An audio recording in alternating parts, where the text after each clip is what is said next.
मैं ये जो प्रश्न आप लोगों को करवा रहा हूँ वो DSSB का है। DSSB में अभी हाल ही में मैंने आप लोगों के लिए थोड़ा सा कॉन्सेप्ट क्लियर करवाया है, और वो कॉन्सेप्ट जो था अपराध के संबंध में था, अपराध शास्त्र के संबंध में था। तो उसी के संबंध में हम लोग थोड़ा सा प्रश्न करेंगे, उसके बाद फिर हम बात करेंगे समाजशास्त्रीय सिद्धांत पर भी, है ना। तो देखिए क्वेश्चन यहाँ बेसिकली देखिए 44 45 का मैंने क्वेश्चंस यहाँ पे नहीं लिया है, बट यहाँ आप देख सकते हैं 44 45, यानी आपको दो टाइप के क्वेश्चंस यहाँ पे मिल रहे हैं जो एप्लीकेशन बेस्ड प्रश्न रहेंगे, वो अभिकथन और कारण पे रहेंगे। तो आजकल प्रश्न जो पूछे जाते हैं कथन और कारण से भी, तो अगर आप ऑप्शन ए बोलेंगे तो इसका मतलब ये होगा कि आपने ए आर दोनों सही बताया है, आर ए की सही व्याख्या भी कर रहा है। अगर बी बताया है तो आर ए दोनों सही बताया, परंतु आर ए की व्याख्या नहीं है। सी बता रहे हैं तो यानी इसका मतलब है कि पहला वाला सही है, दूसरा वाला गलत है, कारण गलत हो गया। यानी ए गलत बता रहे हैं यानी कथन गलत हो गया है डी वाले ऑप्शन में, देखिए, और किंतु आप आर सही बता रहे हैं, इसका मतलब आप यहाँ पर ऑप्शन डी का चुनाव कर रहे हैं, तो ये ऑप्शन होगा। तो चलिए मैं एक बार पहले प्रश्न कर लेता हूँ। तो प्रश्न आपसे कह रहा है कि कथन में कोई भी बच्चा जिसकी आयु 7 वर्ष से कम है और जो कानून विरोधी व्यवहार करता है वह बाल अपराधी नहीं माना जाएगा। क्या ये बात सत्य है या असत्य है, इस बात को बताइए मुझे, प्लीज एक बार बताइए। अभी नहीं बता रहे हो आप लोग। ये बात, कोई बच्चा अगर 7 साल से कम है और कानून विरोधी व्यवहार किया है तो उसे बाल अपराधी नहीं समझोगे, यस या नो? समझेंगे सर, समझेंगे। यस सर, समझेंगे। नहीं, देखो मैं बताऊं आपको, शायद आप समझ नहीं पाए सवाल को। कोई भी बच्चा अगर 7 साल का है, 7 वर्ष का बालक है, कानून में अगर मैं बात करूं तो उसने रेड लाइट जंप कर दिया, रेड लाइट जंप कर दिया, तो क्या वो बाल अपराधी माना जाएगा कि वो बाल अपराध कर दिया? नहीं। तो नहीं ना। तो यहाँ पे प्रश्न है कि वह बाल अपराधी नहीं माना जाएगा, तो नहीं माना जाएगा, यानी इसका मतलब सत्य है ये बात। अगर मान लीजिए सर किसी की हत्या कर दी या किसी का शूट आउट कर दिया तो 7 साल का बच्चा अगर मान लो किसी का हत्या कर, 7 साल का बच्चा, मतलब कि होता है ना कि सर, जैसे मतलब होता है ना कि जैसे गन रखी है चल गई या कुछ ऐसा जो आदमी सोचा नहीं हो जाता ना, क्योंकि 7 साल के बच्चे इतने भी छोटे तो नहीं होते ना सर, कुछ तो इन्वायरमेंट के अकॉर्डिंग थिंकिंग इतनी हो जाती है कि सर थोड़ी सही गलत की परख थोड़ी बहुत हो जाती है सर। देखिए मैं आपको बता दूं, जीन पियाजे का कॉन्सेप्ट आने वाले टाइम में आप पढ़ेंगे DSSB में ही, संज्ञानात्मक के सिद्धांत में आप देखेंगे, एक आपको मिलेगा 0 से 2 साल, 2 से 5 साल, और सॉरी 2 से 7 साल मिलेगा। 2 के 7 साल में ना तर्क नहीं कर पाते हैं वो, 2 के 7 साल में बताया गया है कि बच्चे तर्क नहीं कर पाते हैं। तो किताबी लैंग्वेज में अगर मैं आपसे बात करूं या क्रिमिनोलॉजी की किताबों के आधार पर अगर मैं आपसे बात करूं तो ये बात करेक्ट है कि अगर मान लीजिए 7 साल का बच्चा कोई अपराध करता है तो उसे बाल अपराधी नहीं माना जाएगा, कानून विरोधी अगर कोई व्यवहार करता है। हाँ, ये जैसे कि अगर मान लो हत्या कर दिया तो जानबूझ के अगर मान लो करता है, उस संबंध में उसको सुधार गृह में रखा जाएगा, है ना, उसको सुधार गृह में रखा जाएगा। वो प्रक्रिया बेसिकली अधिनियम के अंतर्गत आ जाती है ना। तो वो वहां बेसिकली एज जो है फिर अलग बन जाता है ना, फिर वहां पे 12 साल वगैरह वाला एज आ जाता है, तो वो एक्ट अलग बन जाता है। यहाँ ये स्टेटमेंट करेक्ट है सर, ये बात ध्यान रख लीजिएगा, नोट कर लीजिएगा आप लोग अपने कॉपी पर भी। कोई भी बच्चा अगर जिसकी उम्र 7 साल से कम है, 7 साल से कम है, रिपीट कर रहा हूं यहाँ पे, 7 साल से कम है, कानून का व्यवहार, कानून के विरुद्ध कोई व्यवहार किया है तो वह बाल अपराधी नहीं माना जाएगा। ये बात करेक्ट है, सत्य है। अभिकथन, और यानी ये अभिकथन आपका सत्य हो गया। कथन, कारण कहता है ऐसे बच्चे अबोध होते हैं। अच्छा, ये बात तो सही है, बोध का मतलब समझ, अंडरस्टैंड होता है, अबोध कहाँ से? अबोध का मतलब तो समझ नहीं होती है। संज्ञानात्मक विकास की थ्योरी में जीन पियाजे ने यह बात कहा भी है, तर्क नहीं कर पाते हैं, उन्हें अनुचित और अनुचित का ज्ञान नहीं होता है, ये बात करेक्ट है। वो पलटावी ज्ञान नहीं कर पाते हैं। पलटावी ज्ञान समझते हो? कितने लोग जानते हो पलटावी ज्ञान? प्लीज हैंड राइज करिएगा या तो आप बताइएगा। पलटावे पलटावे ज्ञान का मतलब होता है सर कि मतलब पलट के जवाब नहीं दे पाते, हमको सही आंसर का मतलब क्या जवाब देना ही नहीं है नहीं नहीं नहीं नहीं, ये नहीं होता है। प्रोबेबिलिटी। नहीं नहीं, पलटावे ज्ञान का मतलब होता है कि उनको ना, जैसे मैंने एक संरक्षण का आपको बताया था पहले, कि अगर मान लीजिए ये जग है, एक कप है ये, और ये गिलास है, दूध है, दोनों में बराबर रखा गया है, तो बच्चा कहेगा ये कप वाला जो है दूध ना ज़्यादा लिया है, बच्चा बोलेगा। ये उनको मात्रा करने में प्रॉब्लम आती है, यानी एक प्रकार से समझ नहीं होती है, मात्रा करने में वो अबोध होते हैं। तो ये बात कह सकते हो ये पलटावे ज्ञान है। तो वो अनुचित अनुचित जानते नहीं कि भाई उचित क्या है अनुचित क्या है, ये जानते नहीं है, ये भी बात करेक्ट है। अब बताइए मुझे, क्या ये व्याख्या है या नहीं है? सर है। बिल्कुल व्याख्या है, ऑप्शन नंबर ए करेक्ट होगा। देखिए यहाँ दूसरे सवाल में अभिकथन पे मैंने टिक लगा रखा है, लेकिन आप ध्यान दीजिएगा गलत भी हो सकता है ना। स्वतंत्र भारत में 1960 के बाल अधिनियम के तहत बाल न्यायालय स्थापित किए गए थे। स्वतंत्र भारत में वर्ष 1960 में बाल अधिनियम के तहत बाल न्यायालय स्थापित किए गए हैं। Yes sir. और भी बताइए। नहीं सर। ओके, यहाँ भारत में 1960 में सर बाल अधिनियम के तहत ना बाल न्यायालय स्थापित किए गए थे, ये बात करेक्ट है, ये बात ध्यान रखिएगा। सन 1960 में बाल अधिनियम का स्थान बाल न्यायालय अधिनियम 1986 ने ले लिया। अब इस बाल अधिनियम को किसने ले लिया है? 1986 वालों ने ले लिया है, ठीक है, ये बात करेक्ट है। और ये सही कहीं है ना कहीं आपको बता दूं, जब किसी बात को ध्यान सुन लीजिए एक बार, जब किसी बच्चे द्वारा कोई कानून विरोधी या समाज विरोधी कार्य किया जाता है तो उसे किशोर अपराध या तो बाल अपराध कहते हैं। दैट इज राइट, करेक्ट है। ये बात को बहुत ध्यान समझिएगा। कानूनी दृष्टिकोण से बाल अपराध 8 वर्ष से अधिक या 16 वर्ष से कम आयु के बालक द्वारा किया गया कानूनी विरोधी कार्य होता है, जिसे कानूनी कार्यवाही के लिए बाल न्यायालय के समक्ष उपस्थित किया जाता है। तो आप ये कह सकते थे 7 वर्ष से कम कह दिया था, इसलिए गलत हो गया था। ये पहला क्वेश्चन था। समझते चलिए एक एक प्रश्नों के बारे में, ठीक है। तो बेसिकली क्या हुआ कि भारत में बाल न्यायालय अधिनियम 1986 यानी संशोधन हुआ 2000 में। अब वहां पे ये बातें कह दी गई कि 16 वर्ष के आयु के लड़के और 18 साल की आयु का लड़कियों के अपराध करने पर बाल अपराधी की श्रेणी में उनको शामिल किया गया, और ये बात थी 2000 वाला। तो मैंने 3 बातें बताई हैं। पहली बात क्या थी, ध्यान से सुनिएगा। पहली बात तो ये थी कि कानून विरोधी या समाज विरोधी कोई कार्य हो रहा है तो उसे किशोर बाल अपराध कहेंगे या किशोर अपराध कहेंगे, ये बात ध्यान रखिएगा, ये बात ध्यान रखिएगा। दूसरी बात, कानूनी दृष्टिकोण से 8 साल से अधिक और 16 साल से कम उम्र के जो बालक होंगे उसे कानून विरोधी कार्य के अंतर्गत रखा जाएगा, ये दूसरी बात थी। तीसरी बात आपको ध्यान रखना कि भारत में बाल न्याय अधिनियम 1986 वाला जो था वो संशोधन, क्योंकि वो तो 1960 वाले को 1986 ने ले लिया था, फिर 1986 में हुआ संशोधन, और संशोधन हुआ कब? 2000 में।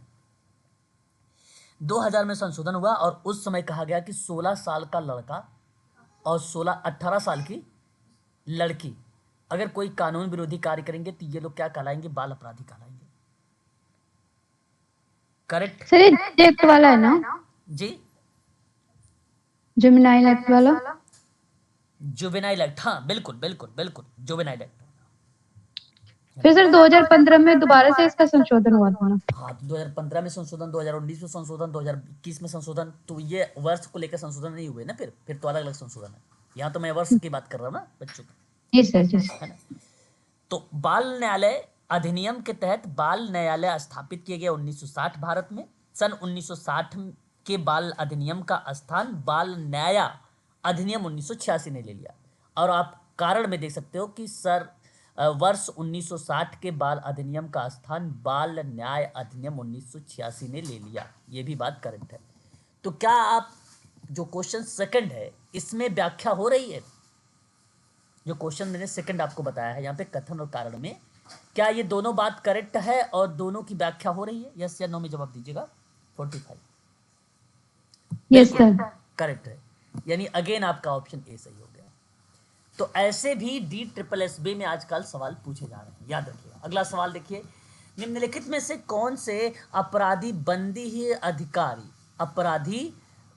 अधिकारी पद के योग्य नहीं होते हैं? चोरी करने वाले, जेब कतरने वाले, जाली पत्र मुद्रा बनाने वाले, प्रकृति का नुकसान करने वाले। ये देखो कुछ प्रश्न अभी आपको टिक मिल रहे हैं, आगे नहीं मिलेंगे, है ना, कुछ प्रश्न मिल रहे हैं टिक। तो देखिए बताइए जरा एक बार, अपराधी बंदी अधिकारी पद के योग्य नहीं है। डी। डी, प्रकृति का नुकसान करने वाले। सर ऑप्शन डी, हाँ, प्रकृति का नुकसान करना। Okay okay okay. अच्छा यहाँ देखिए, अगर मैं आपसे बात करूँ इस प्रश्न की, ठीक है, अपराधी बंदी अधिकारी पद के योग्य होते हैं कौन कौन से, पहले हमें ये पता होना चाहिए। जैसे मैंने आपको बता दिया, यहाँ आप लोग चाहो तो ध्यान रख सकते हो कि एक तो चोरी करने वाले हो जाएंगे, जेब कतरने वाले भी हो जाएंगे, ये बात आप स्पष्ट है। प्रकृति का अगर नुकसान करेंगे, क्या नाम उसका है, वन वगैरह की कटाई करेंगे तो क्यों नहीं होंगे। लेकिन अगर जाली कोई पत्र मुद्रा बनाने का कार्य कर रहा है, जाली पत्र मुद्रा मतलब समझ रहे हो ना, जाली,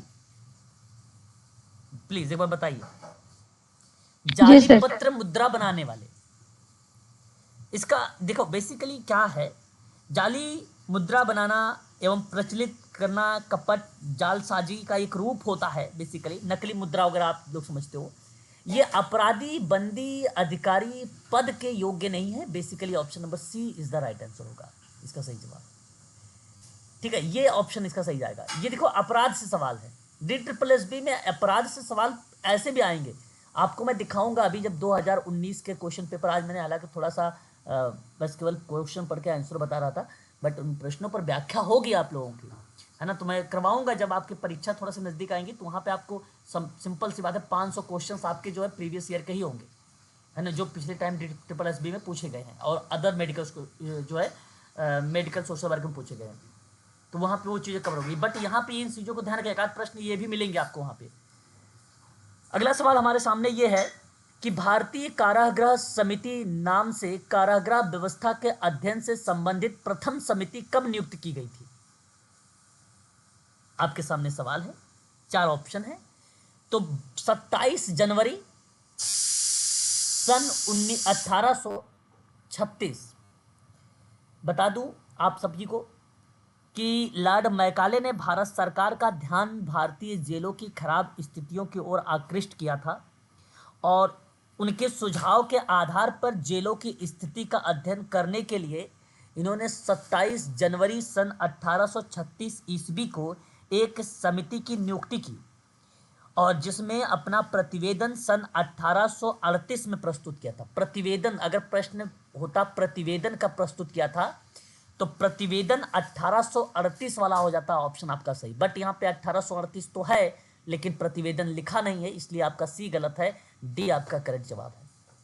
तो दोनों ऑप्शनों को आप ध्यान से सुन लीजिए, कॉपी पेन अगर हो तो इसको आप तुरंत नोट भी कर लिया करें, मेन चीजें हैं ये अपराध के संबंध में। क्लियर है ये बातें, बताते चलिएगा साथ साथ। अगले सवाल की बात करेंगे अब। Yes sir. कहीं अगर कोई डाउट होगा तो आप बताइएगा जरूर। डी ट्रिपल एस बी का क्वेश्चन सही है, मेडिकल सोशल वर्क में भी पूछे जा सकते हैं और भी अदर एग्जाम में भी आ सकते हैं आप लोगों से, है ना। अगला सवाल हमारे सामने है कि प्रथम केंद्रीय कारागार की स्थापना 1846 ईस्वी में कहां पर की गई? बताइएगा एक बार आप सभी लोग कि प्रथम केंद्रीय कारागार की स्थापना 1846 ईस्वी में कहां पर की गई थी? सर आगरा में। आगरा में, अच्छा जी, बहुत बढ़िया। आगरा में जवाब हालांकि लिखा हुआ है। समिति की संतुतियों का पालन करते हुए आगरा में सन 1846 में एक केंद्रीय कारागार की स्थापना हुई।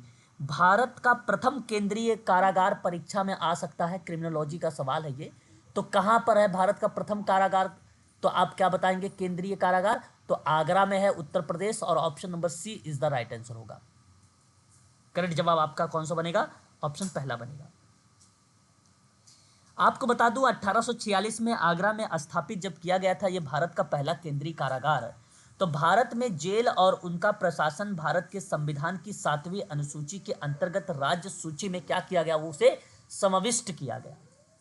जेलों का प्रबंधन, देखिए ध्यान रखिएगा 7वीं अनुसूची के अंतर्गत किसके अंतर्गत आता है, या कारागार वगैरह, तो राज्य सूची में आता है, याद रखिएगा आप लोग। जेलों का प्रबंधन और प्रशासन के विशेष रूप से राज्य अनुबंधन के अधिकार क्षेत्र में शामिल किया गया। और आपको एक चीज याद रखिएगा, जेल अधिनियम, जेल अधिनियम बताइए कब आया था, कौन बच्चा बताएगा, जेल अधिनियम, जेल अधिनियम कौन बच्चा बताएगा भाई कब आया था। जेल अधिनियम 1894 में आया था, 1894 में आया था। संबंधित राज्य अनुबंधन की जेल नियमावली द्वारा जो है एक प्रकार से इसके अंतर्गत शामिल किया गया था। सही जवाब आपका इस प्रश्न का ऑप्शन नंबर सी करेक्ट होगा। अब देखिए आपके सामने 3-4 और सवाल आ गए और वो भी कथन और कारण से है। अब इस सवाल का आप लोग सोच समझ के जवाब दीजिएगा। पहला सवाल इसके अंतर्गत कहता है, प्रतिशोधात्मक सिद्धांत बदले के न्याय या दांत के लिए दांत तथा आंख के विचार पर आधारित है। देखिए प्रतिशोधात्मक सिद्धांत का एक मतलब बताया जा रहा है कि इसका आधार क्या होता है। कहता है कि बदले के न्याय में, या तो आप कह सकते हैं दांत के लिए दांत तथा आंख के विचार पर आधारित था। तो बताइए क्या ये इस स्टेटमेंट से आप लोग सहमत हैं, क्या ये बात करेक्ट है या आपको बताना है। देखिए ये बात सत्य है। जब हम बात करते हैं प्रतिशोधात्मक सिद्धांत को लेकर, तो प्रतिशोधात्मक सिद्धांत में ये बात कहा गया है कि न्याय या दांत के लिए दांत और आंख के विचार पर आधारित है ना। तो जैसे कि प्रतिशोधात्मक सिद्धांत बेसिकली या सिद्धांत बदले के न्याय में अर्थात आंख के लिए आंख पर आधारित है।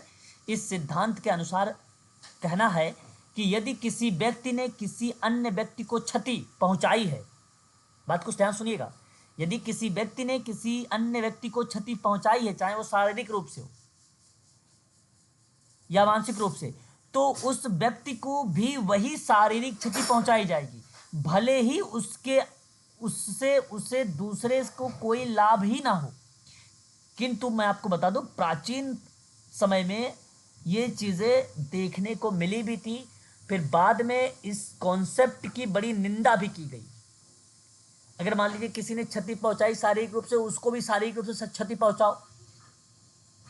तो आध्यात्मिक चीजों में या आध्यात्मिक किताबों में हमें देखने को मिला, इस पर काफी विद्वानों ने, कई लोगों ने इसकी बड़ी आलोचना की है। तो पहले तो ये था और ये बातें प्रतिशोधात्मक सिद्धांत में शामिल भी है।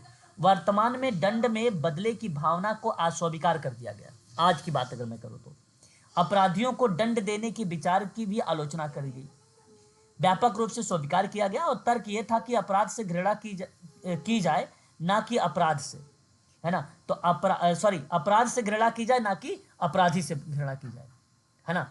तो ये बात ध्यान रखिएगा। तो ऑप्शन आपका यहाँ पे जो जाएगा वो करेक्ट हो जाएगा, पहला वाला। अच्छा, कारण कहता है कि व्यक्ति में इतना डर पैदा करना कि वह अपराध करने से डरे। देखिए ये बात बताइए करेक्ट है। Yes sir. व्यक्ति में इतना डर पैदा करना कि वह अपराध से डरे, लेकिन ये व्याख्या नहीं हो रही है, व्याख्या नहीं हो रही है। देखिए अगर मैं आपसे कहूं कि अगर ये प्रतिशोधात्मक सिद्धांत से, अगर ये प्रतिशोधात्मक सिद्धांत से ना, अगर प्रतिशोधात्मक सिद्धांत की ये बात अगर होता है यहाँ पे तो ये बात करेक्ट होती, परंतु यहाँ पे अगर मैं बात करूंगा तो ये कह रहा कि भाई डर पैदा करने के परिप्रेक्ष्य में, तो बातें अलग अलग है बट दंड के परिप्रेक्ष्य में, इसलिए ये अभिकथन और कारण आपका सत्य है ना। कथन कहता है कि यदि अपराधी को दंड नहीं दिया जाता है तो जनसाधारण कुंठा का अनुभव करेगा और कानून के पालन का निरर्थक समझा जाएगा। क्या ये बात करेक्ट है? सही है। हाँ ये बात सत्य है भाई, मैं आपसे कहूंगा कि ये बात आप करेक्ट करिएगा। फिर कहता है कि दंड समाज को अपराध और अपराधियों के विरुद्ध संगठित करने में सहायक होगा और कानून के प्रति सम्मान भी बना रहेगा। बात ये भी ठीक है दोनों। देखिए यहाँ व्याख्या नहीं है, समझिएगा कैसे। देखिए यहाँ पे कहा कथन में कि अपराधी दंड, देखिए यदि अपराधी को दंड नहीं दिया जाता है तो जनसाधारण कुंठा का अनुभव करेगा, सही बात है, कानून के पालन का निरर्थक समझा जाएगा। तो बात है दो, जनसाधारण कुंठा का अनुभव का मतलब कुंठा समझते हो? कुंठा क्या होता है? अंदर ही अंदर एक प्रकार से कलेश, है ना, एक प्रकार से किसी चीज की अगर बात करें तो उसके प्रति द्वेष, है ना, उसका अनुभव। तो कानून का अनुपालन का निरर्थक समझा जाएगा ये। फिर कहता है कारण में कि दंड समाज का अपराध और अपराधियों के विरुद्ध संगठित करने वाले सहायक होता है और कानून के प्रति सम्मान भी बना रहेगा। बात दोनों करेक्ट था, लेकिन कुंठा के परिप्रेक्ष्य में नहीं था। जनसाधारण कुंठा के अनुभव के संबंध में अभिकथन है, कारण नहीं है। कारण अगर होता तो व्याख्या होता है, इसलिए दोनों करेक्ट है परंतु व्याख्या नहीं है, इसलिए ऑप्शन बी आपका यहाँ पे करेक्ट होगा। तो बी वाला देख सकते हैं आप लोग, यहाँ पे ए आर दोनों सही है परंतु ए आर की सही व्याख्या नहीं है, इसलिए बी ऑप्शन आपका करेक्ट चला जाएगा। और भी इस पे मैं कई प्रश्न लेकर आऊंगा, उन प्रश्नों पर आप जब बातचीत करेंगे तो आप इजीली कर पाएंगे, है ना। देखिए और भी सवाल यहाँ पे हैं। एक सवाल ये भी देख सकते हो आप, कहता है कि कारावास का भय इतना भलीभांति परिचित है कि व्यक्ति भी व्यवस्था के बचाव में कुछ भी कहने का साहस नहीं करता है। क्या ये बात सही है? कारावास का भय इतना भलीभांति परिचित है कि कोई भी व्यवस्था के बचाव में कुछ भी कहने का साहस नहीं करता है। क्या ये बात सही है? बताइए क्या कहना चाहेंगे। 60 बिल्कुल सही बात है, गलत थोड़ी ना है। कारावास का भय इतना भलीभांति परिचित है भाई कोई भी व्यवस्था के बचाव में कुछ भी कहने का साहस नहीं करता है। और ये बात अपने ऊपर भी आप इम्प्लीमेंट करके देखिए, है कि नहीं? इतनी करेक्ट बात है कि गलत है, सत्य है? बताइए सत्य है असत्य है? सही है सर। सही बात है भाई, कारावास का भय इतना भलीभांति परिचित कराता है कि कोई भी व्यवस्था का बचाव में कुछ भी कहने का साहस नहीं करता है। फिर कारण की बात करते हैं कि फिर भी यह अब प्रचलित है क्योंकि इसका कोई भी व्यवहारिक विकल्प नहीं है। बात ये भी ठीक है ना। इसकी भी बात अगर हम करें तो ये भी ठीक है कि फिर भी अब इतना ये प्रचलित है कारावास, है ना, कारावास का भय, क्योंकि इसका कोई भी व्यवहारिक विकल्प ही नहीं है ना। तो ये बात को करेक्ट है, यानी आपका अभिकथन और कारण दोनों के दोनों स्टेटमेंट आपके करेक्ट है इस संबंध में, ठीक है, परंतु व्याख्या नहीं है।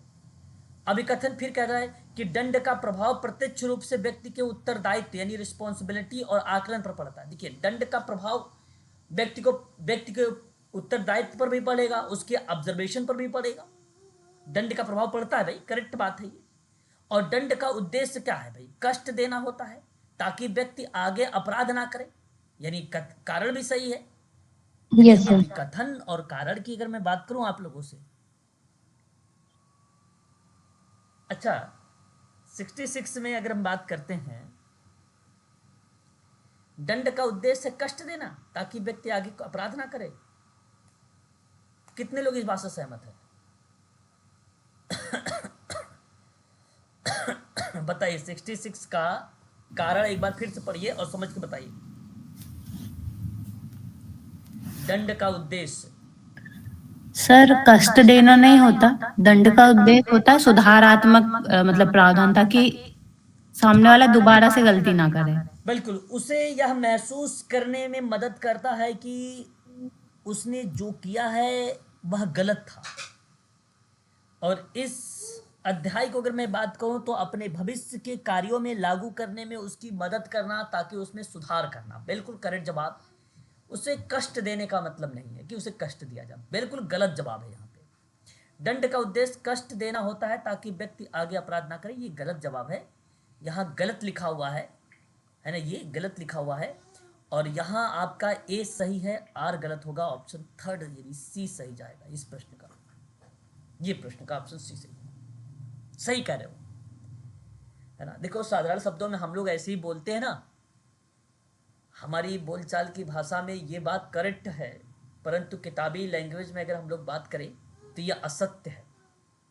उसमें बेसिकली भविष्य के कार्यों में सही तरीके से उसे लागू करने की बात करता है ताकि वो कोई अपराध ना करे, उसमें सुधार आ सके, समाज की क्रियाओं में वो जो है सहभागी हो सके, इस तरीके पर वो बल देता है ना।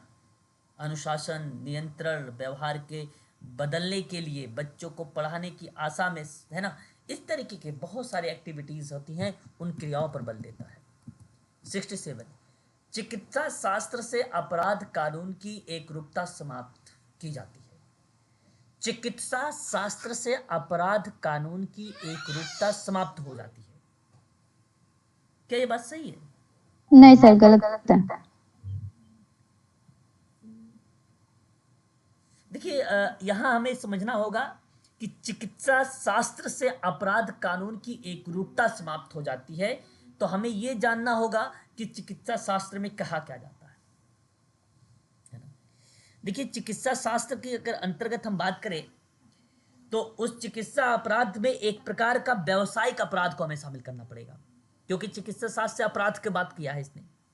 तो चिकित्सा शास्त्र जो है अपराध है, एक प्रकार का व्यावसायिक अपराध है जिसमें चिकित्सा व्यवसाय के भीतर की जाने वाली कई प्रकार की अवैध गतिविधियां शामिल हैं, जैसे भ्रूण हत्या। रिश्वत लेना देना, हाँ सर, और वो धोखा लिंग देना। परीक्षण जो होता है वो भी आ सकता है इसी में। नहीं, वो तो बेसिकली अपराध कानून की एकरूपता को समाप्त करना। चिकित्सा शास्त्र में देखो वो परिपेक्ष अलग हो सकता है, परिपेक्ष हो सकता है ऐसी बात नहीं, लेकिन यहाँ इस प्रश्न में भ्रूण हत्या का परिपेक्ष नहीं है। यहाँ आप ये सोच सकते हो जैसे कि भाई चिकित्सा शास्त्र से अपराध कानून में एकरूपता समाप्त करने के परिप्रेक्ष्य में इसने कहा कि कोई पेशे या कोई व्यवसाय के भीतर की जाने वाली कई प्रकार की अवैध चीजें होती हैं, जिसमें मैंने आपसे यहाँ एक चीज मेंशन किया कि शुल्क का विभाजन हो जाए या रिश्वत लेना देना हो जाए या वैल्यू निर्धारण हो जाए या धोखाधड़ी हो जाए, है ना, या अनावश्यक संचालन करना हो जाए या किसी को गंभीर नुकसान पहुंचाने की बात हो जाए, इन चीजों को रिलेट कराता है। तो मैं आपसे कहूंगा चिकित्सा शास्त्र में अपराध कानून की एकरूपता समाप्त हो जाती है, और ये बात करेक्ट है, ये बात करेक्ट है, गलत नहीं है, क्या कह रहा हूं मैं, ये गलत नहीं है, ये सत्य बात है ना, ये सत्य है ना, याद रखिएगा। दूसरा आपसे कहता है यहाँ पे कारण में कि कभी एपेडिक्स में, है ना, एपेडिक्स का समझते हो क्या होता है? एपेडिक्स क्या होता है? एपेडिक्स में सूजन। सर अपेंडिक्स जो होती है ना एक, है। अच्छा, तो बताइए जरा अपेंडिक्स में क्या हो सकता है? अपेंडिक्स क्या होता है? सर वो एक गांठ बन जाती है तो उसमें सॉइलिंग आ जाती है। अपेंडिक्स अच्छा, जो होती हाँ, है ना बीमारी, एक प्रॉब्लम है हाँ साइनस में। एक छोटी थैली होती है जो बड़ी हाँ, आंत से, गांठ पड़ जाती है। हाँ, बड़ी आंत आंत के खुले वाले भाग से क्या होती है, वो जुड़ी होती है, तो उसमें हम लोग क्या बोलते हैं, अपेंडिक्स, या हम इसको जो है अपेंडिक्स का नाम भी देते हैं, अपेंडिक्स का, है ना। तो यहाँ अगर जो अपेंडिक्स शब्द रिलेट कराया गया है वो कहता है कि अगर इसमें सूजन आ जाए तो कैंसर विकसित हो जाता है। तब अगर आप उसे सर्जरी करते हैं, शल्य चिकित्सक बारीकी से इसको क्या करता है, शल्य चिकित्सक यथार्थता से उसका निश्चय कर सकता है। क्या यहाँ इस बात से आप सहमत हैं? कारण में, कारण देखो एक बात तो एक तय है कि कथन और कारण अलग हो गया। वो तो कह रहा था कि चिकित्सा शास्त्र में अपराध कानून की एकरूपता समाप्त हो जाएगी, ये अलग बात है। दूसरे में बीमारी को रिलेट करा दिया उसने, अपेंडिक्स की सूजन में उसने बताया भाई कैंसर विकसित हो जाएगा, तो उसे क्या कर देगा, जो शल्य चिकित्सक होता है उसको यथार्थता से उसका निश्चित कर सकता है। निश्चित का मतलब यहाँ समझ रहे हैं, इसका तात्पर्य क्या है, इसका निकालना। उसको सही तरीके से इलाज कर देना। हाँ, आप इसे भी कह सकते हैं, है ना, उसको सही तरीके से इलाज कर देना, है ना। तो मेरे कहने का मतलब ये है कि ये बात करेक्ट है, अपेंडिक्स में अगर सूजन आ जाएगी तो शल्य चिकित्सक उसे बारीकी से यथार्थता से उसका निश्चय कर सकता है, उसको ठीक कर सकता है, समाज की मुख्य धारा से उसको जोड़ सकता है। ऐसा हो सकता है, पॉसिबिलिटी है, हो सकता है। तो दोनों स्टेटमेंट करेक्ट है, परंतु व्याख्या नहीं है। ऑप्शन आपका बी करेक्ट हो जाएगा। आप अभी देख सकते हैं ए आर करेक्ट है, यहाँ बी वाले ऑप्शन में देखिए लिखा हुआ है ए आर दोनों सही है, परंतु आर ए की सही व्याख्या नहीं है, ऑप्शन बी सही है। व्याख्या तब होती है अगर जब मैं वहां पे चिकित्सा शास्त्र में अपराध को रिलेट करके बताता। एक और सवाल है 68, ये भी देख लीजिए, फिर उसके बाद हम फैक्ट वाले क्वेश्चन देखेंगे ज्यादातर। पलायनवादी सिद्धांत दंड को मनुष्य के आक्रामक आवेग, विशेष रूप से यौन आवेग को संतुष्ट करने की आवश्यकता के आधार पर बना है। यह आपके सामने दिया गया है। इस सवाल में आप जवाब क्या देना चाहेंगे? क्या यह बात करेक्ट है कि पलायनवादी सिद्धांत ये कहता है कि दंड को मनुष्य के आक्रामकता और आवेग जैसे शब्दों रिलेट करता है और कहता है कि यौन आवेग की संतुष्टि करने की आवश्यकता के आधार पर बना है, और वो है पलायनवादी का सिद्धांत। सर गलत लग रहा है। गलत लग रहा है, ओके। और भी लोग अपने विचारों को प्रकट करें, प्लीज बताते रहा करें आप सभी लोग, इससे क्या होता है कि और भी चीजें हमें जो है निकल के सामने आती है।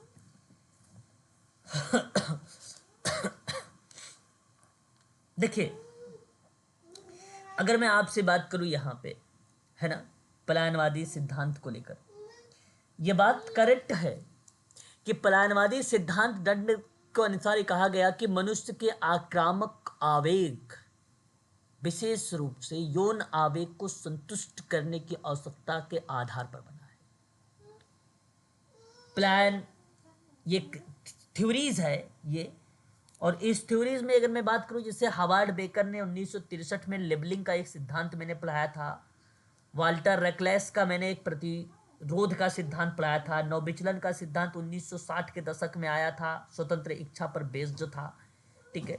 तो उन सिद्धांतों में भी अगर आप जिक्र करते हैं तो ये चीज़ें हमें देखने को मिलता प्लानवादी का सिद्धांत, है ना। तो थ्योरीज है, ये सामाजिक प्रक्रिया के सिद्धांत की बात करते हैं, तो यहाँ पे ये थ्योरीज हैं, ये क्रिमिनोलॉजी के संबंध में, और ये बात करेक्ट है, ये बात करेक्ट है। यहाँ पे मैं आपसे कहूंगा कि प्लानवादी सिद्धांत जो है ना, दंड के मनुष्य के आक्रामक आवेग विशेष रूप से यौन आवेग को संतुष्ट करने की आवश्यकता के आधार पर बना हुआ है, और ये बात करेक्ट है।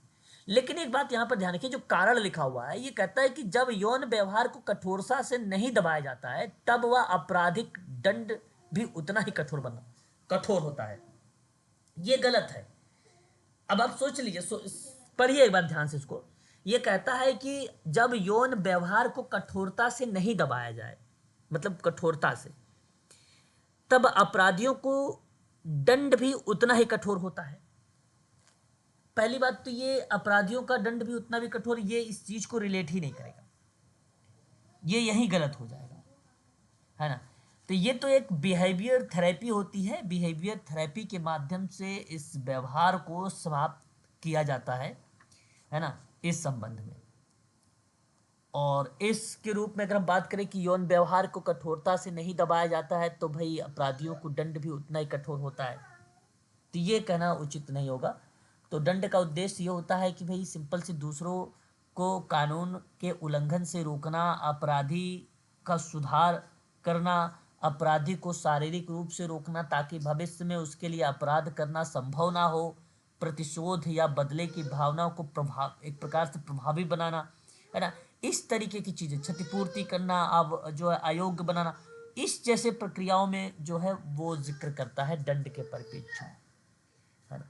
तो यहाँ आपका ये गलत हो जाएगा, तो ये आपका गलत है, आपका ये सही है। तो ए सही, आर गलत, ऑप्शन सी में था, ऑप्शन सी आपका इस प्रश्न का सही जवाब होगा, ए सही आर गलत। अब देखिए फैक्ट वाले सवाल रहेंगे। यहां पे देखिए, एक प्रमाणवाद के अनुसार कहा गया निर्यातवाद किसे विनिर्दिष्ट करता है। प्राणवाद के अनुसार निर्यातवाद किसे विनिर्दिष्ट करता है, ये व्यक्ति के व्यवहार को करेगा कि सामाजिक व्यवस्था को करेगा, अपराध की परिभाषा करेगा कि अपराध की सीमा को करेगा, प्लीज बताइए।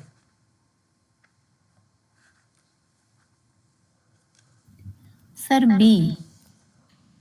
ओके, यहां आप बी कह रहे हैं, बट व्यक्ति के व्यवहार, यहां व्यक्ति के व्यवहार, यहां ऑप्शन आपका पहला करेक्ट होगा। बेसिकली क्या है ये, मैं आपको बताता हूं कि प्रमाणवाद के अनुसार निर्यातवाद जो बताता है वो व्यक्ति के व्यवहार को, ये देखिए ना, कुछ जैसे धारणाएं होती हैं, कुछ आधार होते हैं, कुछ कॉन्सेप्ट होते हैं, उनके बेस पर ये बताया गया है ना, इसको बेस पर बताया गया कि प्रमाणवाद जो है, प्रमाणवाद निर्यातवाद व्यक्ति के व्यवहार को बताएगा, समाज की व्यवस्था को नहीं बताता, व्यक्ति कैसा व्यवहार कर रहा है ना।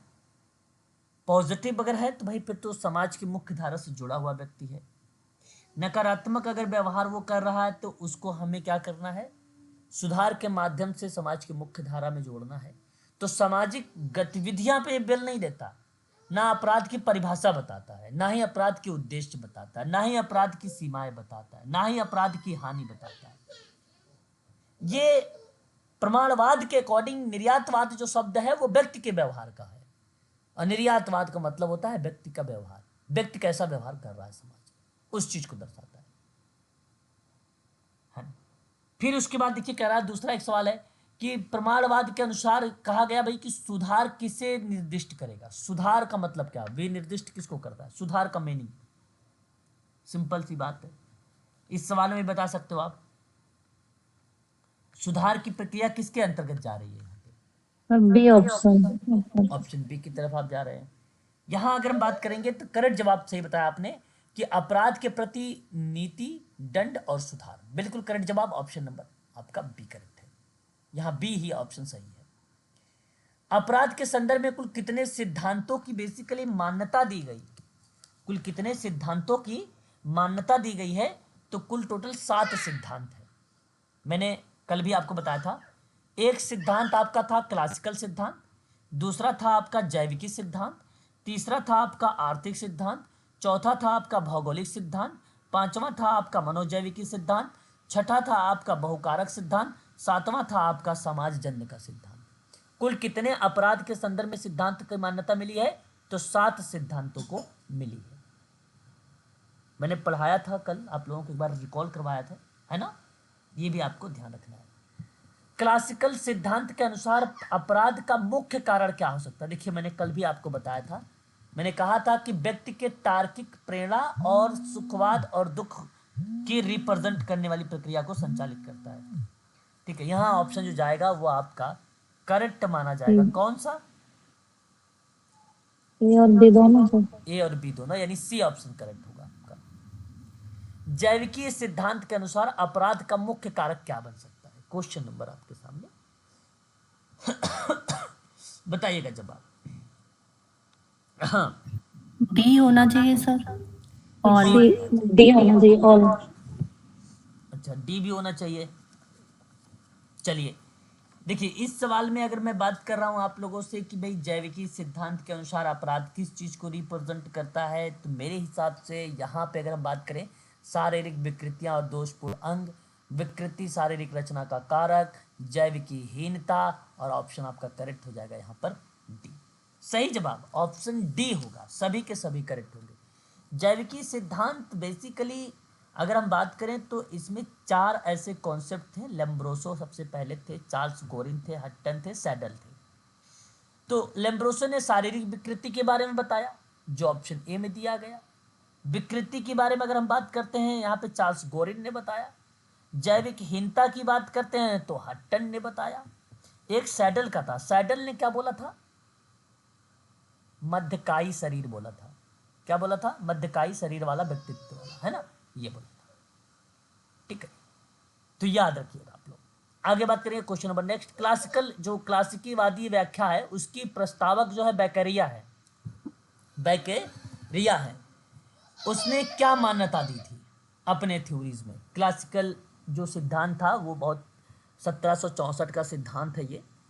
तो उसने बेसिकली किन चीज़ों पर ये जो है मान्यता दी थी, ये आपको बताना है। चला बताइए एक बार आप लोग, क्या करेक्ट जवाब इसका होना चाहिए?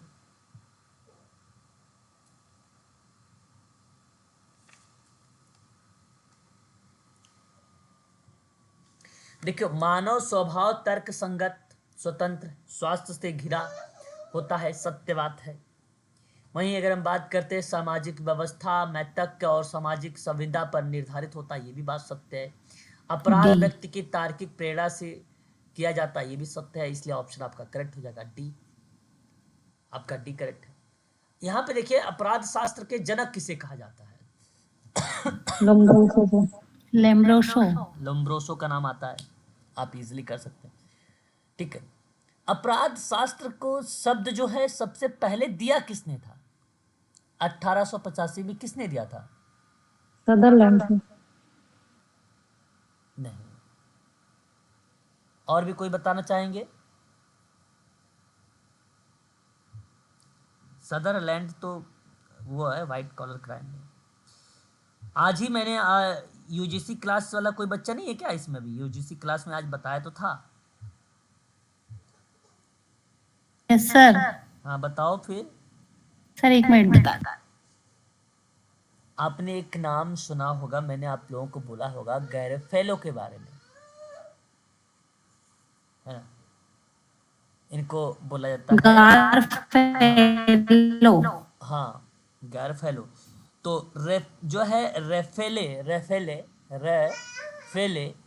रफेले गारोफेलो के बारे में बताया था। सन 1885 में अपराध शब्द को इसने ही दिया था। लेकिन अपराध शास्त्र के जनक की बात करते हैं तो लोम्ब्रोसो का नाम आता है। यह आपका ऑप्शन पहला करेक्ट हो जाता है। मानव शरीर में सामान्यतः क्रोमोसोम्स कितने होते हैं? क्रोमोसोम्स मानव 23 जोड़ी होते हैं सर। 23 23A। 23 आप बता रहे हैं। टोटल 46 होते हैं और अगर उनको ग्रुप्स में बांटेंगे तो 23 होंगे। अच्छा ठीक है, तो अगर मैं यहाँ पर आप लोगों से बात करूँ, आपने सही जवाब यहाँ पे बताया है।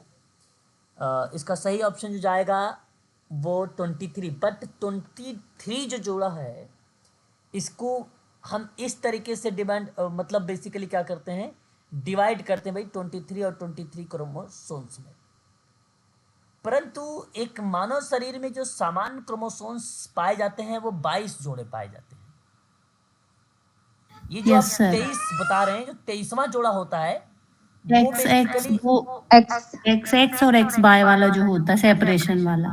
वो लिंग निर्धारित, वो Yes, sir. 23वां जो है वो क्या है, 23वां क्रोमोसोम्स जो होता है वो लिंग निर्धारित होता है। तब अब यहाँ सामान्य क्रोमोसोम्स में हम जोड़ देंगे। अब यहाँ तो ऐसा तो कहा नहीं कि क्रोमोसोम्स की संख्या बताओ, सामान्य क्रोमोसोम्स 23 ही 23 होते हैं। कई गलत हो गया। सॉरी, समान क्रोमोसोम्स 22 ही 22 होते हैं।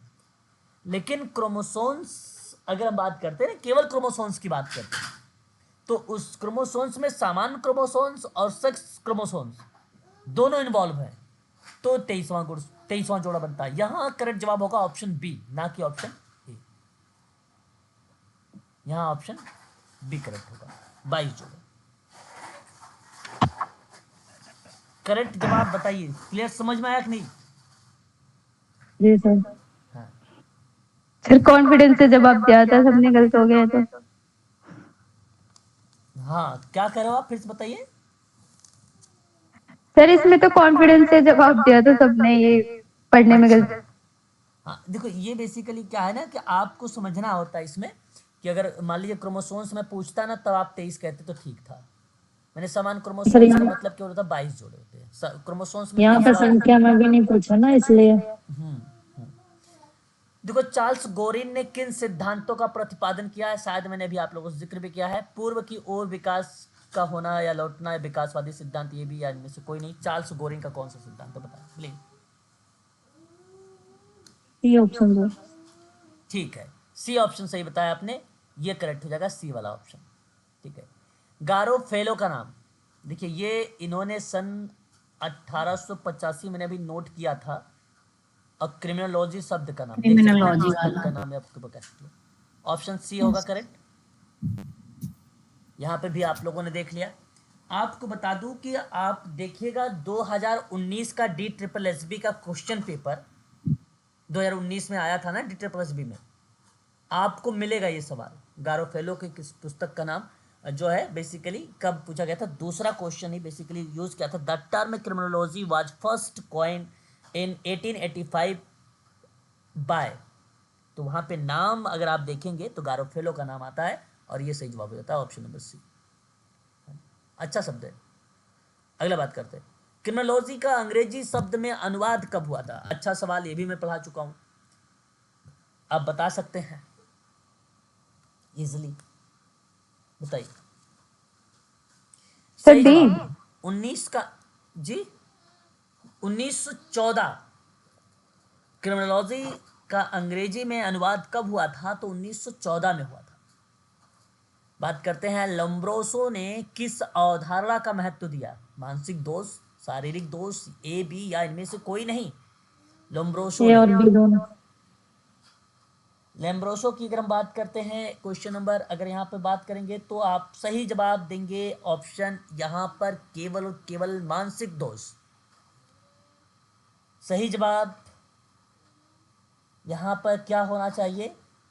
मानसिक नहीं, शारीरिक दोष होगा। लैम्ब्रोसो का कौन सा था? वो शारीरिक विकृति थी ना, मानसिक दोष नहीं था। लैम्ब्रोसो का भी हम लोगों ने एक सिद्धांत पढ़ा था, याद है? लेम्ब्रोसो का सिद्धांत नहीं पढ़ा था भाई?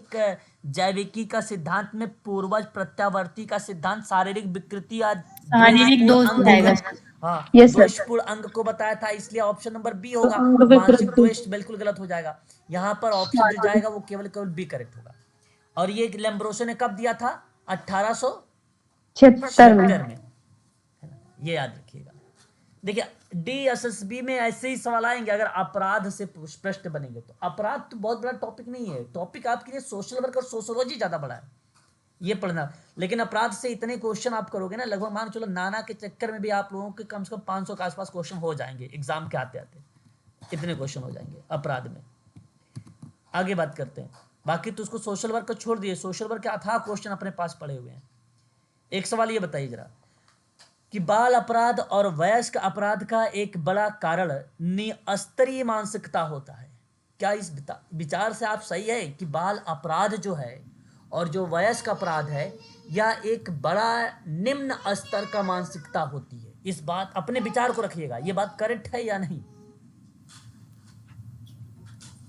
अपने विचारों को रखिएगा। बिल्कुल नहीं सर। करेक्ट लग रहा है, करेक्ट लग रहा है सर। बिल्कुल बिल्कुल करेक्ट है ये बात, ये विचार करेक्ट है कि बाल अपराध और जो वयस्क अपराध होता है एक बड़ा कारण है निम्न स्तर की मानसिकता का, सत्य बात है। और फिर कहता है मंद बुद्धिता अनुवांशिकता होती है। मंद बुद्धिता जानते हो? Yes sir. Yes sir. हाँ, जिस व्यक्ति के अंदर सोचने समझने की क्षमता। क्षमता है, हाँ, वो क्या है? सामान्य बच्चों से निम्न है, जो स्पेशल जीवन टाइप। की घटनाओं से बहुत कम प्रभावित होती है। अच्छा एक बता दूं, एक देखो आपने नाम सुना है MR, इसको मेंटल रिटार्डेशन कहते हैं, अब आजकल इसको ID बोला जाता है, इंटेलेक्चुअल डिसेबिलिटी अब कहा जाता है इसको। एक नाम आप लोगों ने नाम सुना होगा MI, जिसको आप लोग बोलते हो मानसिक रुग्णता या आप कह लीजिए मानसिक बीमारी। तो दोनों में अंतर है ना? बीमारी ठीक हो सकती है लेकिन ID ठीक नहीं हो सकती है, और जो ID होती है वो मंद बुद्धि अनुवांशिकता, ये हायरिकी होता है। लेकिन मानसिक बीमारी हायरिकी नहीं होती है, हेरिडिटी नहीं होती है। इसलिए आपको ये भी बात करेक्ट करनी होगी, ऑप्शन नंबर सेकंड भी करेक्ट होगा। अपराधी जन्मजात नहीं होते हैं बल्कि बनाया जाता है। देखिए ये भी बात करेक्ट है, लेकिन कुछ विद्वानों ने इस बात को भी माना है कि भाई अपराध जो है जन्मजात होता है, कुछ विद्वान ने माना है ना? तो अलग की बात है, उनके विचार है। परंतु यहाँ पे कथनों के आधार पर हमें विचार करना है कि अपराधी जन्मजात नहीं होता है बल्कि बनाया जाता है, और ये बात करेक्ट है। 1 2 3 तीनों सही है, इसलिए आपका पहला ऑप्शन करेक्ट हो जाएगा। आपराधिक, अगला सवाल कथन कहता है अपराधी आर्थिक पर्यावरण की उपज है जो व्यक्ति को आदर्श व लक्ष्य प्रदान करता है। मैं आपसे कहूंगा ये बात करेक्ट है, अपराधी आर्थिक पर्यावरण की उपज है। क्या बात कहते हैं सर? ठीक है, जिस माहौल में है। रहेंगे वही सीखेंगे। आर्थिक, बिल्कुल सही बात है। अपराधी आर्थिक पर्यावरण की उपज है जो व्यक्ति के आदर्श को और लक्ष्य को प्रदान करते हैं।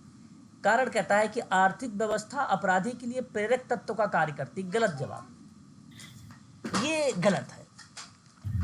यहां अगर देखो मैं बताऊं, मैंने हालांकि जब अपराध के कारकों की बात करता हूं, जैसे यहाँ तो कारक नहीं पूछा, बात को समझिएगा। एक देखो जैविक कारक होता है, एक मनोवैज्ञानिक कारक होता है, एक पारिवारिक कारक होता है, एक आर्थिक कारक होता है ना, और एक व्यवसायिक मनोरंजन का भी, और साथ ही साथ सामाजिक कारक भी होता है। लेकिन जब हम इन कारकों के आधार पर अपराधी आर्थिक पर्यावरण की उपज के रूप में देखते हैं, तो आर्थिक सिद्धांत में फोर्नासारी और बोगर ने आर्थिक दशा और गरीबी और अमीरी के बारे में जिक्र किया था। तो वो पर्यावरण की उपज है जो व्यक्ति के आदर्श और लक्ष्य को प्राप्त करती है। आप ये सोचो कि आर्थिक व्यवस्था जो है अपराध के लिए मोटिवेट करे, तो ये एक महत्व कार्य है, ये बात गलत है। आप सोचिए जो बड़े बड़े पैसे वाले हैं, क्या वो अपराधी है? वो उनको, आप पैसे वाले अगर आज हो गए, आपके पास पैसे आ गए, तो क्या आप अपराध करने लगोगे? नहीं सर। नहीं ना, ऐसा नहीं हो सकता। तो अब आर्थिक जो अवस्था दर्शा रही है एक प्रकार से, वो कहता है अपराधी के लिए एक प्रकार से प्रेरक तत्व का कार्य करती है, जो कि ये गलत है। ऐसा बात कहना उचित नहीं होगा। आपका सही जवाब यहाँ पर जो होगा वो ए सही होगा और आर गलत होगा। ऑप्शन नंबर सी करेक्ट चला जाएगा। देखिए, मैंने एक सवाल आप लोगों से पहले भी जब पढ़ा रहा था, मैंने बोला था कि जैसे जैसे हम भूमध्य रेखा की ओर बढ़ते हैं तो अपराध का ग्राफ क्या होता है? बढ़ता जाता है। यह कथन कौन से विचारधारा के अंतर्गत मान्यता मिली है? जवाब आपके सामने है। और समाज शास्त्रीय सिद्धांत नहीं। सर भौगोलिक भी तो हो सकता है, क्योंकि भूमध्य रेखा मतलब एक भौगोलिक क्षेत्र स्पेसिफाई कर दिया ना उन्होंने। अच्छा जी। हाँ सर, ऐसा दिमाग लगाए थे। आपने कीवर्ड को लगाया यहाँ पे। हाँ, मतलब भूमध्य रेखा जियोग्राफिकल इंडिकेशन दे रहा है, हाँ, तो मेरा तो भौगोलिकल जाएगा। मैं आपको बता दूं, यहाँ पे अगर मैं आपसे जिक्र करूँ ना, इस प्रक्रिया में आपका जो करेक्ट जवाब होना चाहिए,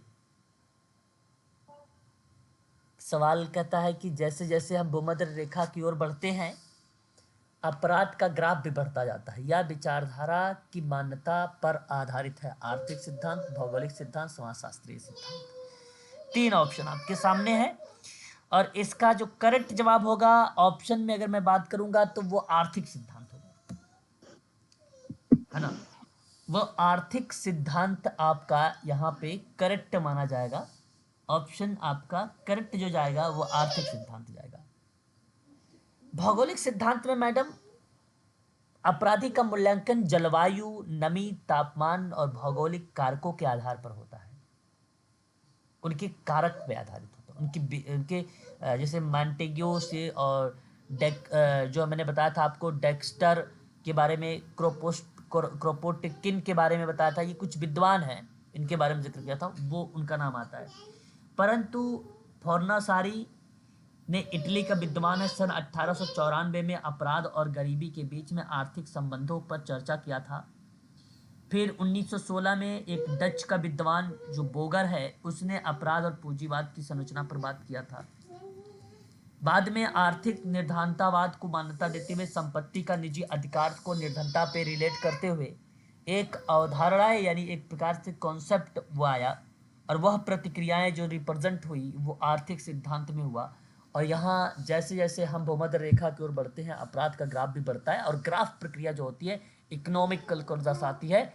और यहाँ पर इस आधार पर अगर आप सोचते तो आपका आर्थिक सिद्धांत करेक्ट हो जाता है ना। ग्राफ पे आपने तो सोचा भौगोलिक को लेकर, आप भौगोलिक सोचते तो ऋतु और मौसम सोचते, इकोनॉमिक को सोचते, अर्थशास्त्र को सोचते, ग्राफ को सोचते तो आर्थिक सिद्धांत जाता और इस आधार पर ट्रिकल भी लगाए जाते तो भी सही चला जाता। सही जवाब यहाँ पर ऑप्शन नंबर ए करेक्ट होगा। सभी लोग सहमत हो इस बात से? एक बार कंफर्म करिएगा। हाँ। अगला सवाल कहता है कि इसमें से बताइए कौन सा गलत है। सही आपको इसमें निकाल देना है और गलत को रखना है। आपको गलत को ढूंढना है। आपके सामने सवाल है। सवाल आपसे क्या कह रहा है? कह रहा भौगोलिक कारकों के व्यक्ति के व्यवहार प्रभावित होता है ना। क्या कह रहा है? व्यवहार क्या हो रहा है? प्रभावित हो रहा है। तो ये सही बात है, लेकिन अपराध शारीरिक और मानसिक कारण का फल है। आप ये कहना उचित समझेंगे? अपराध जो है वो शारीरिक और मानसिक कारणों का फल है।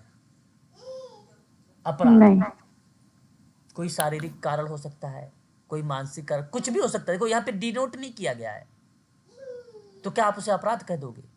नहीं सर, तो गलत होगा। ऑप्शन बी आपका गलत हो गया। भौगोलिक कारकों में अगर हम बात करें तो भौगोलिक कारकों से व्यक्ति के व्यवहार प्रभावित होता है। भाई क्यों नहीं? अगर मौसम, ऋतु, नमी वगैरह की बात करें व्यक्ति का प्रभावित होता ही नहीं, व्यवहार उसका प्रभावित होगा। Yes sir. उसका व्यवहार प्रभावित होगा। अगला सवाल कहता है कि निम्नलिखित कथनों पर विचार करें। पारिस्थितिकी एक सिद्धांत है, इसके अंतर्गत अपराध की दर जो है क्षेत्र की विचारधारा से भिन्न होती है ना। मतलब उससे अलग होता है, भिन्न होता है। क्या ये बात सही है? बताइए क्या कहना चाहोगे? बिल्कुल करेक्ट है, भिन्न होगा भाई। परिस्थितिकी सिद्धांत के अंतर्गत अपराध की जो दर और क्षेत्र जो विचारधाराएं हैं वो अलग अलग है। ये जी स्टेटमेंट आपका करेक्ट है, गलत नहीं है। परिस्थितिकी के आधार पर देखो, परिस्थितिकी भी एक सिद्धांत है। सामाजिक विघटन के सिद्धांत में ये सिद्धांत माना जाता है। मैं आपको बता दूं, मैंने आपको बताता हेनरी और किलफर्ट शॉ।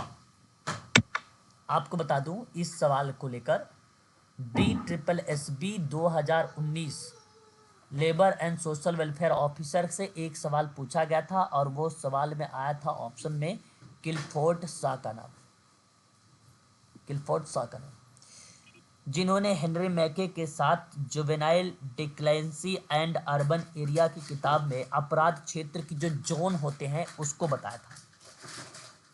भौतिक विकार, आर्थिक असुरक्षा, विभिन्न जीवन स्तर इत्यादि चीजों के बारे में जिक्र किया था। तो पारिस्थितिकी सिद्धांत के अंतर्गत अपराध की दर का जो क्षेत्र है, जो विचारधारा है वो अलग अलग हैं, डिफरेंट हैं। सीमांत क्षेत्रों में रहने वाले सामाजिक विघटन की स्थिति अलग अलग दर्शाएगी, जाहिर सी बात है। अल्पसंख्यक के क्षेत्र में अलग देखने को मिलेगा, सबका अलग अलग एरिया से। अपराध का क्षेत्र का वह इलाका जहां अपराध की दर सबसे अधिक होती है। चलिए ये भी बात सही है भाई, हम दर्शा सकते हैं भाई ना अपराध का क्षेत्र वाला जोन कि इसमें सबसे Yes, ज्यादा sir. अपराध होता है, इसमें कम अपराध होता है, इसमें वो होता है। तीसरा कहता है कि अपराध क्षेत्र में सामाजिक विघटन का क्षेत्र भी बन जाता है। अब जाहिर सी बात है, जहां पे आप अपराध क्षेत्र रहेगा वो समाज का विघटन बनेगा ही बनेगा, अलगाव तो Yes, बनेगा ही sir. बनेगा। फिर कहता है विघटित व्यक्तित्व विघटित अपराधी जीवन पैदा करता है। जो विघटित व्यक्तित्व होगा जाहिर सी बात हो विघटित अपराधी ही पैदा करेगा जीवन, इसमें कोई दो Yes, राय sir. नहीं है। यहां पर ऑप्शन नंबर डी करेक्ट हो जाएगा आपका। विविध संपर्क का सिद्धांत की रचना किसने किया है, मैंने आप लोगों को बता चुका हूं, नोट भी करवाया। बताइए जरा ऑप्शन। विविध संपर्क। कल आप लोगों ने लिखा नहीं था क्या? सर लिखा तो था पर नहीं मिल रहा है सवाल। नहीं। सदरलैंड। विभिन्न संपर्क का सिद्धांत और विविध संपर्क का सिद्धांत सदरलैंड का सन 1948 सदरलैंड। में बताया था जी सर महानुभाव। लिखा है। तो थोड़ा सा नोट्स भी देख लिया करो, नहीं देखोगे ना तो दिक्कत कर जाएगा। अभी समय है, एक आध घंटे निकाल के टाइम निकाल कर पढ़ लिया करो थोड़ा बहुत। विभिन्न संपर्क का सिद्धांत सदरलैंड का आ गया, चलो भाई लगा दिया आपने, अच्छी बात है। तो जरा अप्रतिमानहीनता का नाम लगाइए। अब नहीं बताओगे, बताओ तो सही।